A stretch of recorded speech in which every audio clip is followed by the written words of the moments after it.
छाछले वासियों GSN दोस्तों अॼु जॾहिं असां हाणे सलामकोट खां आया आहियूं असांजो सफ़र त पहिरियां खां शुरू थियो जॾहिं लखे माण्हू गॾु थिया तॾहिं बि रियासत कड़की पई ऐं अॼु जॾहिं असां इस्लामकोट पहुता आहियूं त उते बि असांखे जेके मंज़र मिलिया त भील बिरादरी खोल में कमु कंदड़ ॿ भील ऐं हिकिड़ो खोखर उन्हनि ते पुलिस चोरीअ जो केस हयो आहे चोरीअ जो केस हणी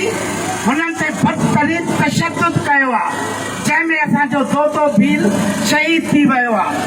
हीउ जेको ज़ुल्म हीउ जेको अंधेर सॼी सिंध में बर्फ आहे उनजी हिकिड़ी ख़तरनाक जेका झलक आहे उहा कल्ह असांखे इस्लामकोट में मिली आहे पर उहा झलक असां कराचीअ में बि ॾिठी आहे हिते थर में बि ॾिसूं था पर इहो ज़ुल्म उन ज़ुल्म जे ख़िलाफ़ इन रियासती अंधेर जे ख़िलाफ़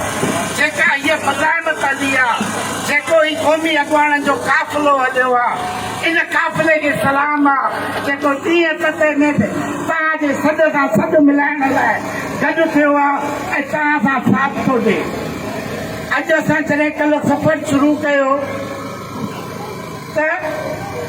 हिकिड़ी ॻाल्हि मां चवणु चाहींदुमि त हिन सॼे क़ाफ़िले जो जेको रूह रवा हो साईं जलाल महमूद शाह उनजी दिलि एॾी सटूं पए ॾिनियूं त मां हर सूरत में हिते हुजां पर हुनजी तबियत नासाज़ थी ऐं उहो हॉस्पिटल दाख़िल थी वियो दोस्तो सिंध जे अंदरि हिकिड़ी नई मशाल ॿरी आहे नई लाट ॿरी आहे नई मज़ाहिमत जो शऊर बुलंद थियो आहे उन शऊर जा अलमबरदार सिंध एक्शन कमेटीअ जा अॻुवाणनि ऐं तव्हां समूरो आवाम आहे मां सलाम थो पेश कयां उन्हनि भील बिरादरीअ जे माण्हुनि खे बि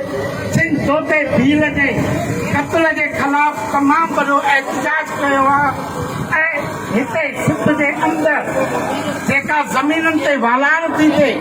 जेका पहिरियां में ज़मीन ते वालाड़ थी आहे जेका थर में ज़मीनुनि ते वालाड़ थी आहे सॼी सिंध जे अंदरि जेका बि ज़मीनुनि ते वालाड़ थी थिए उन सॼी वालाड़ जे ख़िलाफ़ हीअ असांजी जिदोजहद आहे ऐं हीअ जेका जिदोजहद आहे तव्हां समूरनि सिंधी माण्हुनि जी निजात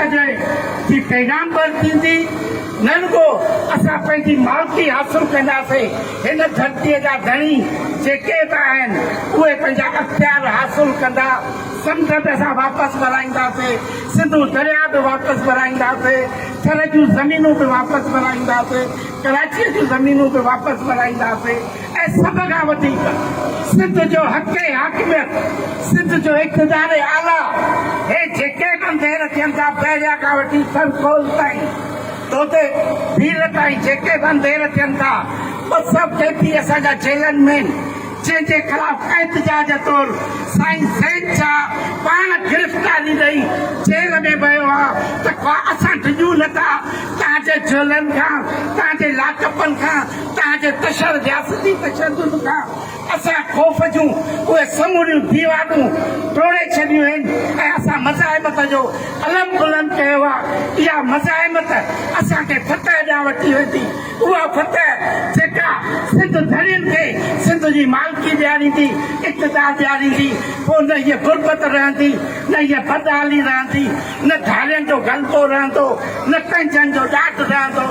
असां ते सिंध ते सिंधी माण्हुनि जो राज क़ाइमु थींदो इन इरादे सां अॼु असां तव्हां वटि आया आहियूं असां गॾिजी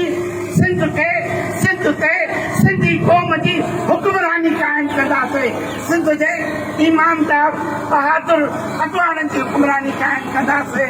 जी